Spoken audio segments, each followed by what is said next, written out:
Bismillahirrahmanirrahim. Alhamdulillah wade masih diberi nikmat. Mugi-mugi istiqomah ngaji, manfaat barokah fid dini wad dunya wal akhirah. Bismillahirrahmanirrahim. Qauluhu faslun utawi kikono fasal suwiji. Tabire fasal wal aqiqatu mustahabbatun wa hiya ad-dabihah anil mauludi yauma sabi'ihi. Ini membahas masalah akikah.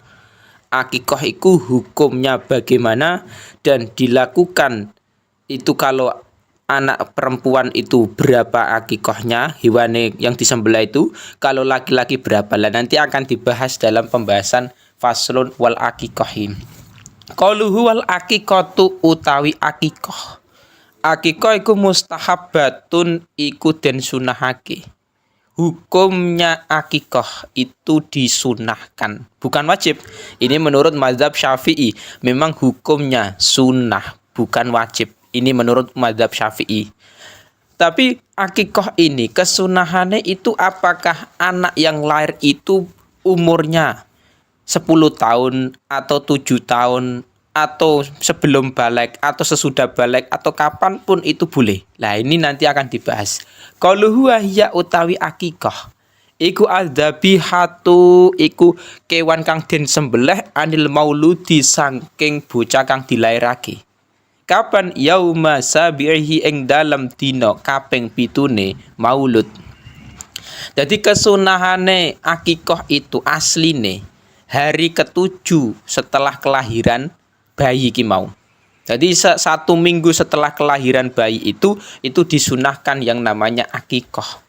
Tapi permasalahannya ketika seseorang itu belum punya uang untuk beli kambing dibuat akikah anaknya.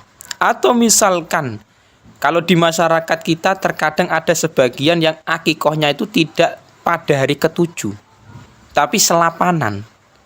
Nah, jadi 1 bulanan lah kurang lebih mau.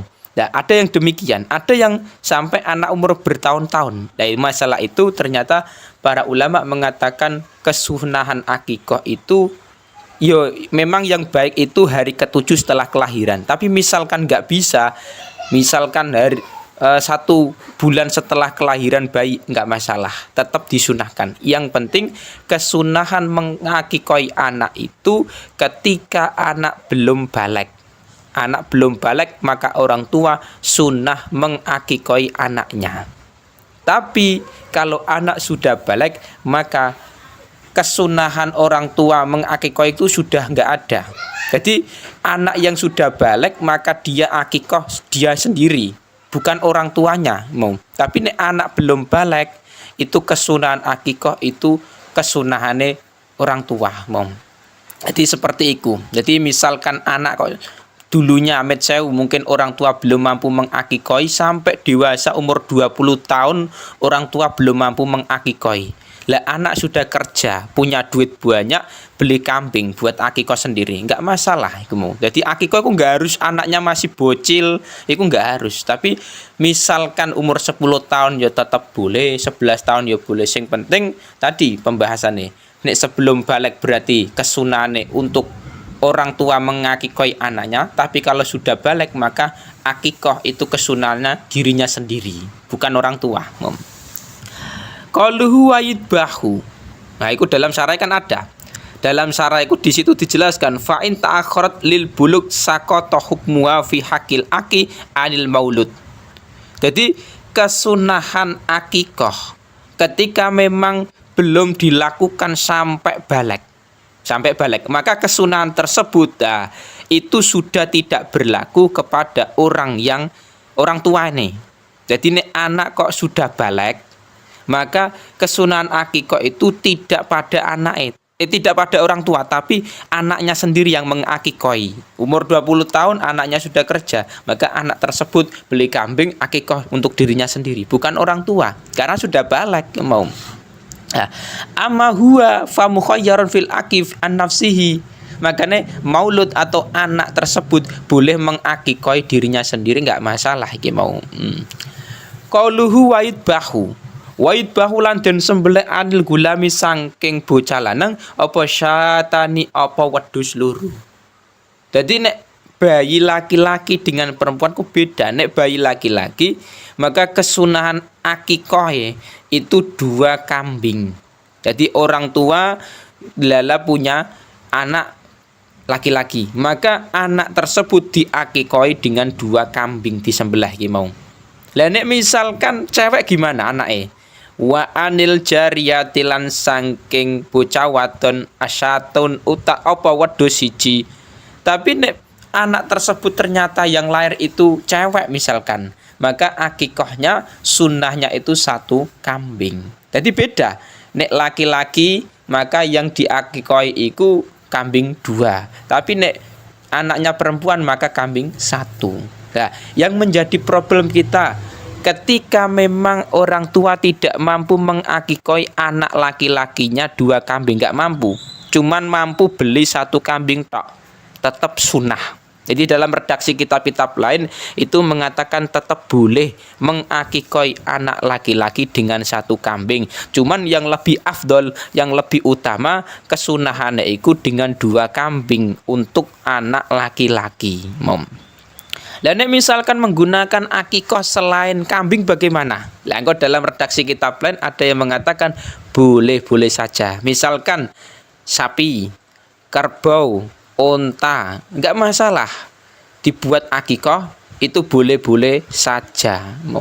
Misalkan anak cewek 7 misalkan. Jadi kalau sapi atau kerbau atau onta itu untuk 7. Misalkan 7 anak cewek.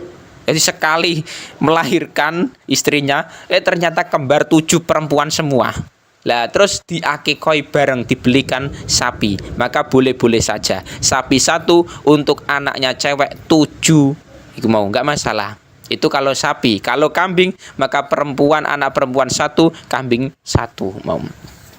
Sing penting bukan ayam mau akikoi mau. Sing penting akikohnya itu mau kambing mau, atau misalkan tidak ada kambing sapi ya malah nggak masalah mau. Qauluhu wayut imu lan aweh mangan sapa wong kang akikoh al fuqara ing pira-pira fakir wal masakin lan pira-pira miskin. Jadi akikoh ketika nantinya hewan itu sudah disembelih, maka status daging ini nanti apakah diberikan kepada orang-orang kaya atau bagaimana? Ternyata diberikan kepada orang-orang fakir miskin. Ai fayud bihuha bihulwin dalam syarah. Wa yuti min halil fuqara wal masakin. Jadi memang akikoh nantinya dimasak di Indonesia kan seperti itu. Dimasak dengan bihulwin, dengan rasa yang manis. Dah harapannya apa? Ben kelakuane anak iki nantinya kelakuan sing baik, yang manis ya. Ketika hewan kambing ini sudah disembelih akikoh iki mau terus dimasak, terus diberikan kepada orang-orang masyarakat. Nah, itu seperti itu. Lah nek korban biasane yang berlaku di masyarakat kita kan, nek korban misalkan kambing disembelih terus dibagikan dalam bentuk mentah, biasane seperti itu. Tapi nek akikoh iku memang biasane iku dimasak dulu dengan manis. Nek cara para ulama iki mau dengan nek dimasak akikoh iku menggunakan rasa manis terus diberikan kepada masyarakat iki mau. Itu seperti itu mau. Jadi ada perbedaan akikoh dengan kurban yang terjadi di masyarakat kita mau. Jadi cara memberikannya itu dalam bentuk matang atau mentah, lah itu tergantung masyarakatnya iki mau. Dan permasalahan lagi ya, dalam redaksi kitab lain, misalkan Zaid itu ternyata belum pernah akikoh dan dia ternyata punya uang banyak pas ngepasi sebelum hari raya Idul Adha.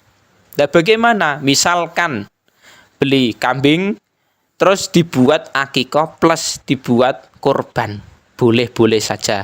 Sebagian ulama ada yang mengatakan ketika dibarengkan akikoh dengan kurban itu enggak masalah, boleh-boleh saja. Cuman harus di hari raya Idul Adha atau hari Tasrek 3 hari setelah Idul Adha, itu boleh-boleh saja. Nek selain itu ya jangan diniati kurban, tapi akikoh monggo silakan mau. Jadi akikoh kurban itu boleh dibarengkan dengan kewan kambing itu nggak masalah mau. Misalkan pengen sendiri-sendiri monggo silakan. Akikoh kambing sendiri, korban kambing sendiri, ya silakan monggo mau. Jadi di masyarakat kita terkadang ada yang menggunakan pendapat itu bahwa akikoh dengan korban dibarengkan itu boleh-boleh saja dan ada sebagian ulama yang membolehkannya.